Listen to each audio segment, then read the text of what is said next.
Bom dia na paz do Senhor. Vamos continuar falando da construção do Templo de Salomão. Nós começamos falando ontem. Estamos lendo a Bíblia em ordem cronológica e estamos comentando assim também. Obviamente que pelo espaço e pela profundidade da Bíblia não dá para comentar todas as coisas. Então nós escolhemos alguns pontos que entendemos nesse momento como de destaque para comentar na leitura de cada dia. Hoje é 1 Reis 7 e 2 Crônicas 4, são só 2 capítulos. E aí nós temos um finalzinho de ontem para falarmos que a Camila perguntou e eu falei que eu tinha deixado para hoje, porque é um assunto que eu gosto de falar com muito cuidado. Então ontem a Camila perguntou sobre as duas colunas que estão citadas ali em 1 Reis 6. Uma coluna sendo Jaquim e a outra Boaz. Essas colunas aí, elas tinham 8 metros e 20 de altura.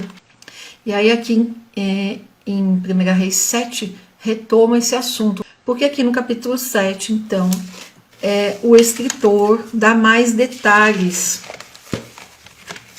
em relação a essas colunas, tá bom? Então vamos ver aqui, e eu gosto de ter muito cuidado para falar sobre isso e já vou explicar por quê. Aqui 7:21. Essas colunas levantou depois no pórtico do templo, e quando teve levantada a coluna direita, pôs o nome de Jaquim, e levantado a coluna esquerda, chamou seu nome Boaz, e pôs sobre as cabeças das colunas. Então ele começa ali a falar o que ele fez nessas colunas. Então por que é que eu tenho cuidado de falar das duas colunas? Porque essas duas colunas, elas não serviam de sustentação do templo. Geralmente, o engenheiro coloca uma coluna na construção para sustentação. Essas duas colunas, elas estavam na parte frontal do templo, então você chegava e já enxergava. E elas não foram colocadas ali para sustentação. Elas foram colocadas ali para ornamento. E a Bíblia fala lá em Apocalipse que nós somos como colunas na casa do Senhor. Nós não sustentamos a casa do Senhor. Nós somos um ornamento. Deus se agrada de olhar para nós. Nós estamos na presença de Deus como colunas e Deus olha e se agrada de nos ver ali. Colunas de ornamento. Então, olha só, por que eu tenho cuidado de falar sobre isso? Porque a maçonaria e o esoterismo, nova era, pegaram exatamente essas duas colunas de Salomão, do templo de Salomão, e transformaram em símbolos base dentro da filosofia deles, da maçonaria e do esoterismo. Então, quando a gente fala das duas colunas do templo de Salomão, muita gente faz a ligação dessas colunas com a maçonaria, com o esoterismo. Então, eu tenho assim, muito cuidado, eu não gosto de falar de forma rápida. Eu tenho um estudo gigante aqui sobre essas duas colunas, que dá aí 2, 3 folhas aqui das minhas anotações. Não cabe aqui, mas quero citar então rapidamente, né? Colunas na Bíblia, né? O que a gente entende de colunas na Bíblia? E aí tem base, principalmente Champlin, vou mostrar aqui para vocês. Champlin tem muitos livros dele, mas vou mostrar aqui, ó, esses cinzas aqui, Enciclopédia de Champlin, mas, deixa eu ver se eu consigo mostrar, tá vendo aqui, esses cor bordô, né, a cor da minha blusa, e esses azuis. Azul é do Novo Testamento, e esses aqui é do Velho Testamento. É uma coleção caríssima, versículo por versículo, e ela deve custar, assim, acho que o Novo Testamento e o Velho Testamento juntos, não sei, de vez em quando eu vejo algumas promoções aí, mas é R$1.000, na promoção um pouco menos, o preço normal um pouco mais, 1.200, dependendo da livraria. São livros caros, mas ali ele traz um estudo completo de tudo que é coluna na Bíblia, todo o entendimento, e ele explica ali, ele rastreia toda a Bíblia. Coluna significa o quê? Estabilidade, glória da estabilidade, comunhão com Deus, infusão da natureza divina ali com a natureza humana, âncora da alma, coluna no santuário de Deus. Lá em Apocalipse 3, nós vamos ver isso de novo, Deus falando então que nos coloca como colunas, que nos colocará como colunas no seu santuário. Então, e esse colunas, se referindo às colunas do Templo de Salomão, jamais é coluna de sustentação. É coluna de ornamento. É coluna para embelezar. É coluna para agradar aos olhos de Deus. Então tá ali no 7:21 de Reis. Vamos avançar um pouquinho. Então o que acontece? Chega ali de frente para o templo. Do lado direito, a coluna de Jaquim, do lado esquerdo, a coluna de Boaz. 2 Crônicas 3:17 também vai falar sobre isso. 2 Crônicas 4 também, que nós vamos ver daqui a pouco. Tá? Tem várias referências a essas colunas, porque elas eram importantes, de ornamento, e elas eram muito caras, muito valiosas, tá? Mas vamos lá. Boaz, então, de um lado, Jaquim de outro lado. Por que deu esse nome? Por que Salomão deu esse nome? Na Bíblia não fala claramente por que ele deu esses nomes, mas os estudiosos dizem que foi para homenagear mesmo Jaquim e Boaz. Então, Jaquim significa o quê? Que Deus firmará. É Deus quem estabelece, é Deus quem determina, é Deus quem ordena as bênçãos nas nossas vidas. É Deus que mantém em pé. E aí Deus mantém em pé quando? Em todos os momentos, em toda a vida. Nas lutas, eu terei esperança. Nas dificuldades, eu tenho esperança. Na tristeza, eu tenho esperança. No luto, eu tenho esperança. No desemprego, eu tenho esperança. Por quê? Porque é Ele que me firma. É Deus quem me sustenta. É Deus quem me mantém em pé. É um dos principais símbolos da maçonaria, são as duas colunas de Salomão. No esoterismo também. Por isso que eu tenho bastante cuidado de falar, porque a gente nunca sabe que a pessoa pode... A gente responde um pouco mais rápido e a pessoa acaba associando, né? E Boaz significa que em Deus está a força. Então, quem foi Jaquim, né? Jaquim, quarto filho de Simeão, é citado lá em Gênesis 46:10, foi a primeira pessoa, é chamada de Jaribe lá em Crônicas 4:24. Segunda pessoa encontrada com esse nome de Jaquim na Bíblia é o encarregado de um dos turnos dos sacerdotes, tá em 1 Crônicas 24:17. E terceiro, um dos sacerdotes que voltaram do exílio, 1 Crônicas 9:10. Então, se ele quis homenagear alguém, certamente deve ter sido o sacerdote ali, que está em 1 Crônicas 24, tá? Mas a Bíblia não fala isso. E isso é defesa de alguns estudiosos. Olha, Salomão quis homenagear fulano de tal, então é o sacerdote ali de 1 Crônicas 24. Boaz, aí Boaz tem mais significado no nosso entendimento, que é o seguinte, né? Quem foi Boaz? Boaz foi o homem que ofereceu graça para Ruth, ali em Ruth 2, de 8 a 10. Quem era Boaz? Boaz foi filho de Raabe, lá prostituta de Jericó. Boaz casou com Ruth, teve Obed, que teve Jessé, que foi pai de Davi, que foi pai de Salomão. Então, Boaz é bisavô de Davi e, acima de bisavô, trisavô. Então, ele tem esse parentesco ali com Salomão. Então, certamente, Salomão quis homenagear ali. Boaz era bisavô de Davi e Davi, pai de Salomão. Então, certamente, ele quis homenagear ali a sua genealogia. Mas a Bíblia não garante isso, tá bom? É o que eu quero deixar firme assim. A Bíblia não garante. São os estudiosos que falam que Salomão quis fazer essa homenagem aí para esse sacerdote e para um parente seu. Vamos ver aqui o versículo 22.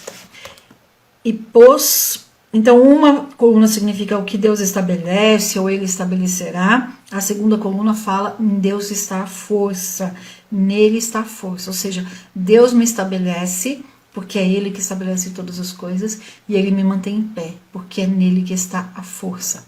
Essas duas colunas. E olha o 22. Reis 7:22.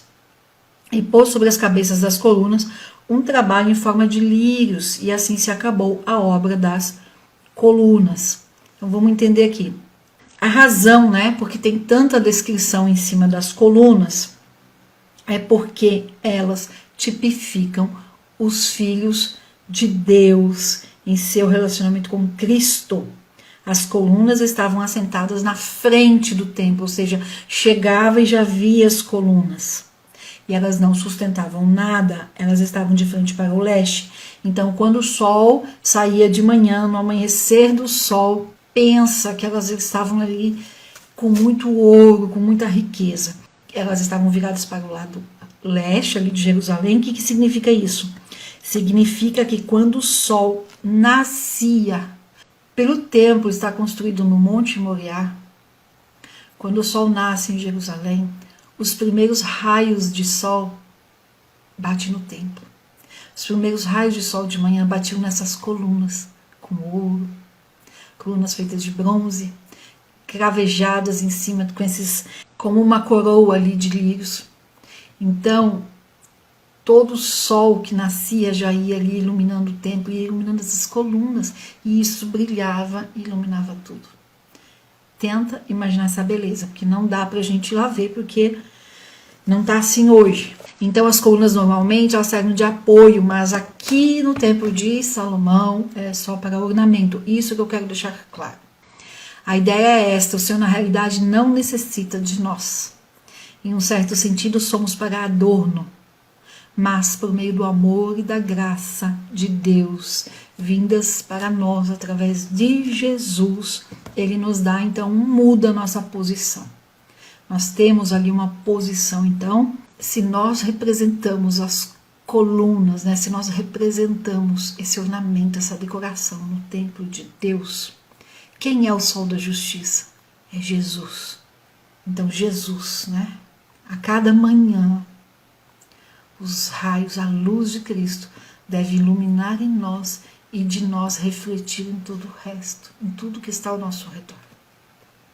Isso é muito sério. Isso é lindo de se ouvir, mas é muito sério porque nós precisamos refletir a graça de Jesus, nós precisamos refletir o brilho de Jesus, nós precisamos refletir o sol da justiça que é Jesus. Olha o significado espiritual de duas colunas. Amém? Cada símbolo, leia 1 Reis 7, leia 2 Crônicas 4. Como eu disse, aqui não dá tempo de nós entrarmos em cada detalhe. Só sobre as colunas, dá aí mais de 1 hora só falando disso. É bastante coisa. Mas eu, né, como foi a pergunta de ontem, eu falei que hoje eu ia explicar um pouquinho.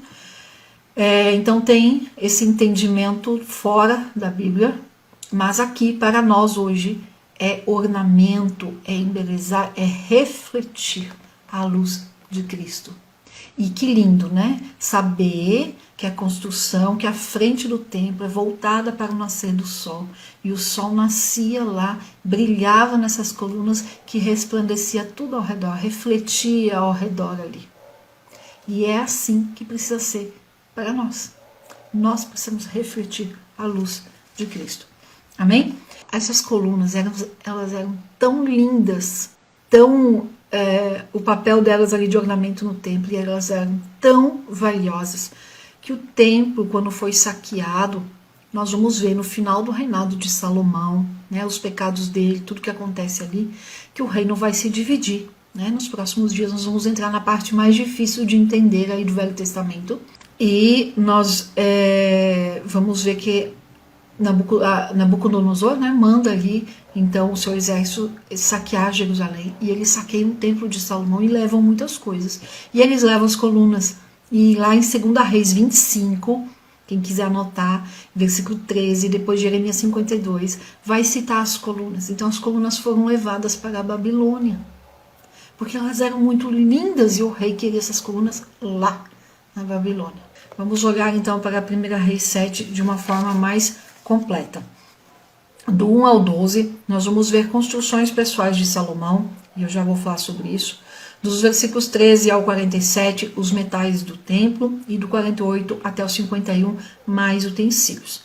Quando a gente vê aqui, 1 Reis 7 é paralelo a Crônicas 4, mas foram escritas de formas por escritores diferentes, e nós precisamos entender o porquê que são textos paralelos, mas têm informações diferentes. Então vamos entender primeiro a diferença. O escritor de Reis, ele escreve para registrar os atos e fatos dos reis de Israel. Então, tudo que se refere aos reis que ele teve conhecimento, que ele teve condições, ele registrou.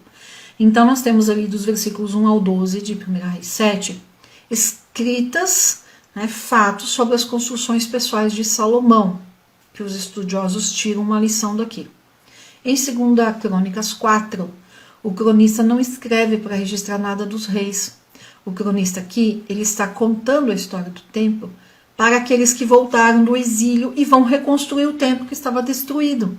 Então, eles não precisam saber das coisas pessoais de Salomão, tá? Eles precisam saber do templo. Então, 2 Crônicas 4, não é citado as construções pessoais de Salomão. É citado só coisa do templo, porque o povo ia reconstruir o templo, tá bom? Né, os críticos da Bíblia falam, tem um erro aí, tal, não sei o que. Não é. É porque o objetivo de escrita era diferente. E muitas vezes a gente fala assim, mas eu vou ler de novo, eu já li Reis, agora vou ler Crônicas, está repetindo as coisas. Mas a repetição, embora seja paralelo, ela não é 100%.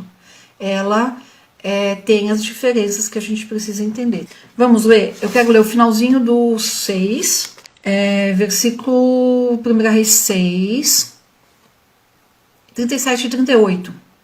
No 4º ano do mês de Zive, puseram seus alicerces da casa do Senhor. E no 11º ano, no mês de Bul, que é o 8º mês, foi acabada a casa com todos os seus pertences e com tudo que era necessário. Edificou, pois, em 7 anos. Então, o templo de Salomão demorou 7 anos e meio para ser construído. Se você somar aqui que no primeiro foi feito, né? No 4º ano, no mês de Zive, e depois ele ficou pronto no 11º ano, dá 7 anos, e aí se você somar os meses ali, são mais 6 meses, tá? O versículo aqui ele resume, foi construído em 7 anos. E aí o que os estudiosos pegam aqui, né? Reis 7:1. E depois Salomão edificou a sua própria casa em 13 anos e a acabou toda. E edificou também a casa do bosque do Líbano, cujo comprimento era. Então, assim, a casa, o palácio que Salomão construiu para si, demorou muito mais, quase o dobro do tempo usado para construir o templo de Deus.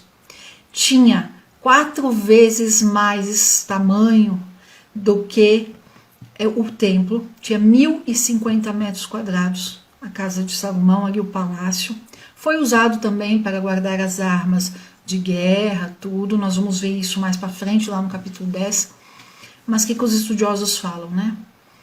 Que Salomão obedeceu ao pai e obedeceu à determinação de Deus de construir essa casa para Deus, o templo para Deus, mas que o coração de Salomão já estava ali sendo influenciado, porque ele foi, e tudo que ele fez para o templo de Deus, ele fez muito mais para si, que foi o palácio de Salomão. A Bíblia não fala exatamente dessa forma, e ele fez depois, então assim, ele teve que ir atrás para o templo, Davi deixou quase todo, né? Não todo, mas deixou muito material já separado. Davi deixou muito ouro, já muitas pedras. Davi deixou muita coisa pronta para Salomão. Davi deixou as plantas físicas ali vamos chamar de engenharia, para Salomão construir o templo. Davi deixou ouro, deixou muitos bens, deixou muito valor, né? Deixou aí material de construção pronto para Salomão. Não tudo, mas muita coisa. E isso facilitou de Salomão construir em 7 anos.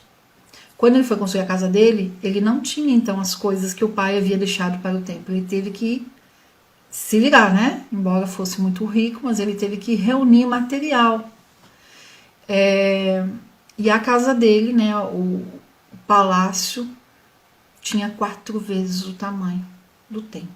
Então os estudiosos colocam que só nisso, por ele ter feito dessa forma a sua própria casa, que o coração dele já não estava nesse tempo tão ligado em Deus. Então ele construiu o templo, ele se dedicou na construção do templo, ele fez o melhor no templo, mas quando ele terminou, então ele falou, agora é a minha vez. A Bíblia não coloca isso como errado, tá? A Bíblia não põe nada disso. Mas os estudiosos apontam que, né, porque todo pecado ele é um processo que em algum momento começa. Então é apontado de Salomão ali como esse início, né, quando ele foi construir o seu palácio ali, que começou aqui o egoísmo, né, de se colocar como centro. Vimos aqui um pouco então sobre a questão pessoal de Salomão, onde os estudiosos apontam que possivelmente o processo pecaminoso de Salomão começou aqui, quando ele começou a construir as coisas para si. Então do 1 ao 12 vai falar sobre isso, ele faz ali o trono onde ele vai ficar sentado, ele faz a casa, e aí conta tudo ali. Ele fez também uma casa para a filha de Faraó, que foi a primeira esposa dele. E aí nós temos aqui no capítulo 7, detalhes aqui a partir do 23, mais detalhes, os vasos sagrados, a fundição, o mobiliário de ouro. Então aqui quando vê aqui, né, o altar do incenso, que está aqui, aqui o versículo 49 fala, né, de 5 castiçais, os candelabros, o lugar santíssimo, os móveis que foram colocados no lugar santíssimo. O lugar santíssimo hoje em Jerusalém, ele está preservado, ninguém entra, está fechado, né? Tem uma muretinha ali que não pode entrar lá. O lugar santíssimo, o santo dos santos em Jerusalém, ele está num lugar hoje que fica a mesquita dos muçulmanos, mas eles preservaram, né? Eles não usaram ali. Então a mesquita foi construída ao redor do Monte Moriá. Ao redor não, é construída no Monte Moriá, ao redor do lugar chamado o Santo dos Santos, que foi o altar que Abraão fez para sacrificar Isaac. Vamos lá. Bom, aí qual outra diferença então de 1 Reis 7 e 2 Crônicas 4, que são textos paralelos? Já falei, em Reis 7, os primeiros 12 versículos vai falar ali das construções pessoais de Salomão, as coisas que ele fez para ele. E 1 Reis 7 é registro dos atos do rei.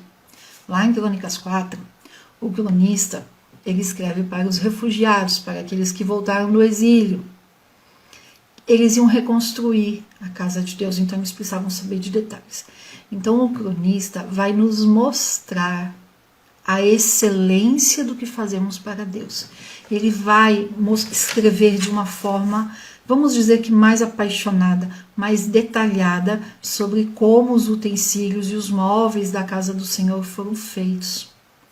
E ele escreve lá, vamos abrir aqui 1 Crônicas 4, 2 Crônicas 4, ele escreve sempre assim, como se Salomão estivesse fazendo, tá? Além disso, fez também o altar de bronze, versículo 2, também fez a fonte de fundição, versículo 6, fez também 10 fontes, versículo 7, fez deste modo também 10 candelabros. Então esse capítulo 4 de 2 Crônicas, ele vai falar sobre a excelência do que nós fazemos. E ele vai falando de Salomão, ele fala, Salomão, versículo 7, fez deste modo, fez 10 mesas. Versículo 9, fez também o átrio dos sacerdotes. Então ele vai colocando assim, fez. Dá a entender que foi Salomão que fez, né? Mas Salomão não fez, gente, ele era o rei e era muita coisa para fazer. Mas esse fez, aqui é no sentido de responsabilidade. Então, Salomão é o sujeito, né, no texto, mas não como executor, não como a pessoa que com habilidade ali esculpiu cada coisa, manipulou o ouro, não. Mas ele era como responsável pelo resultado final.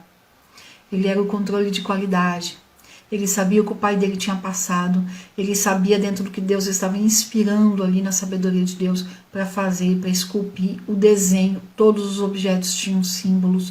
Todos os objetos tinham ali algo especial com símbolos. Tudo tem um significado. E Salomão, então, ele se responsabilizou pelo resultado final. Ele fazia a fiscalização se estava do jeito que ele tinha entendido que tinha que ser. Por isso que sai Salomão como sujeito, tá? Mas obviamente que ele não fez tudo isso. E aí vai nos mostrar o que, né? Que para Deus, o que o capítulo 4 representa para nós hoje, né? Resumindo esse capítulo 4. E aí ele repete muita coisa de Reis 7, mas escrevendo sempre de uma forma diferente, mostrando algum detalhe, mostrando realmente a excelência do que foi feito para o templo de Salomão. E isso trazendo para nós que tudo nós temos que fazer com excelência. E a excelência é o nosso esforço, é o nosso melhor esforço, a nossa melhor energia, os nossos melhores recursos, a nossa inteligência, a dedicação do nosso amor. Muita gente fala, eu amo fulano, eu amo a Deus, mas não tem dedicação, então o amor não é real. Então, falando de excelência, o capítulo 4 nos fala da excelência. Então, o que eu estava falando, né? Muita gente fala assim, eu amo a Deus. Quando a gente ama, amor, ele não é só um sentimento. O sentimento é mais paixão do que sentimento, do que amor, né? Aquilo que a gente sente. Porque o amor é uma escolha, o amor é uma decisão, o amor é a ação. Então, quando eu falo assim, eu amo a Deus, né? Ou quando eu amo uma pessoa, eu quero passar tempo com ela, eu quero conversar com ela, eu quero estar com ela. Eu quero conhecê-la mais, eu quero saber do que ela gosta, eu quero saber o que a faz feliz. Então, quando eu falo que eu amo a Deus, se eu não faço nada, eu não estou verdadeiramente amando. E tem muita gente que serve a Deus, fala que ama a Deus, mas não está verdadeiramente amando. Porque quando a gente ama de verdade, a gente quer estar junto, a gente quer conhecer, a gente quer conversar. Como é que a gente mostra que ama a Deus, então? Como é que a gente ama a Deus de verdade? Louvando, orando, porque é na oração que a gente conversa com Deus. Conhecendo a Deus, sabendo do que Ele gosta. Como é que a gente sabe do que Deus gosta? Lendo a Bíblia. Então, se eu amo a Deus, eu passo tempo com Deus. E quando eu amo a pessoa, eu gosto de fazer as coisas que a deixem feliz. Eu amo meu marido, né? Eu faço uma comida que ele gosta. Eu amo a minha filha, eu vou fazer algo que ela gosta. Que seja sentar no chão e brincar de boneca. Mas, com Deus, eu amo a Deus, eu vou fazer aquilo que Ele gosta. E eu não vou fazer de qualquer jeito. Colossenses 3:23, gente, eu sempre cito esse versículo. É ali que o selo de qualidade, né? O controle de qualidade de Deus está em Colossenses 3:23. E 2 Crônicas 4 vai falar sobre isso, sobre a excelência do que nós fazemos para Deus. Para Deus sempre deve ser o melhor. Então não adianta. O que acontece, né? Muita gente passa o dia e fala assim, eu não tive tempo de ler a Bíblia, não tive tempo de orar. Quando a gente lê aqui o capítulo 4 de 2 Crônicas, nós vamos ver muitos detalhes. Por que o cronista passa todos esses detalhes? Justamente para mostrar que os detalhes fazem a diferença, os detalhes são importantes. O resultado final, ele é impactado pelos detalhes. Então, não é só chegar no céu. É como nós vivemos o dia a dia, a vida diária com Deus aqui nessa terra. Os detalhes de cada dia. Fazendo sempre o melhor para Deus. A excelência no servir a Deus. Então é o nosso melhor, é o esforço, é a energia, os recursos, a inteligência e o amor. Muita gente passa o dia, chega à noite e fala, não tive tempo de ler a Bíblia hoje. Vai orar à noite ou vai dormir e muito rapidamente deitado na cama, Senhor, eu te agradeço pelo dia de hoje, me guarda pela noite, amém. E aí depois fala que ama a Deus. E eu não estou dizendo que não ama. O que eu estou dizendo é que o amor que a Bíblia nos ensina é um amor prático, é um amor interessado, é um amor que quer deixar a pessoa amada feliz, tá? Então, não adianta eu falar que eu amo a Deus se eu não procuro agradá-lo. Não adianta eu falar que eu amo a Deus se eu não passo tempo com Deus. Então, leia 2 Crônicas 4, pode ser que te pareça chato, muita gente fala que essa parte toda é muito chata, mas leia buscando entender o que o cronista quis passar. O cronista estava escrevendo para as pessoas que voltaram do exílio, lá da Babilônia e outros lugares, porque aí veio gente. mas é principalmente, né, do exílio de lá, e chegaram ali e precisavam reconstruir o templo. Então o cronista vai contar como Salomão supervisionou a construção do templo e de todos os utensílios. Então ele conta em 2 Crônicas 4 com muitos detalhes, para mostrar esse cuidado nos detalhes. Então os detalhes fazem diferença. Quando a gente traz para a nossa vida, que são esses detalhes? É o nosso dia a dia, é a nossa vida diária. O nosso alvo é o céu. Então, importa chegar no céu? Sim, é o mais importante. Mas importa também os detalhes dos anos aqui na Terra. São temporais, são passageiros. Para nós, 20 anos pode não parecer nada, mas diante da eternidade não é nada, é muito pouco. Ou 20 anos pode parecer muito, dependendo de como é a vida, dependendo do que você está esperando. 20 anos pode parecer uma eternidade, mas para Deus é um piscar de olhos. Mas o que vale realmente é o detalhe, é o dia a dia. Por quê? Porque eu estou fazendo para o Senhor. Não é para mim, não é para minha casa, não é para uma revista, não é para a rede social, é para o Senhor. Tudo quanto fizer, o versículo não está falando tudo que fizer fora de casa, tudo que fizer na igreja, tudo que fizer no trabalho, não. Tudo quanto fizer, é 100% de tudo que eu fizer. Fazei de todo o coração, ou seja, faça com amor, faça com dedicação, faça com excelência, como para o Senhor. É para Deus. Nós falamos, não falamos? Que somos servos de Deus. Então eu não sou serva do meu marido, serva da minha filha, serva do meu patrão no trabalho, serva do diretor da escola, serva do pastor na igreja, serva da minha líder de grupo, de pequeno grupo, de célula, enfim, de ministério. Não, é de Deus. Então tudo que eu faço é para Deus. E o capítulo 4 aqui de 2 Crônicas, e aí nós estamos encerrando, ele vai falar dessa excelência, desse cuidado que nós temos que ter. Leiam ali e imagina o quanto que demorou para fazer alguma coisa.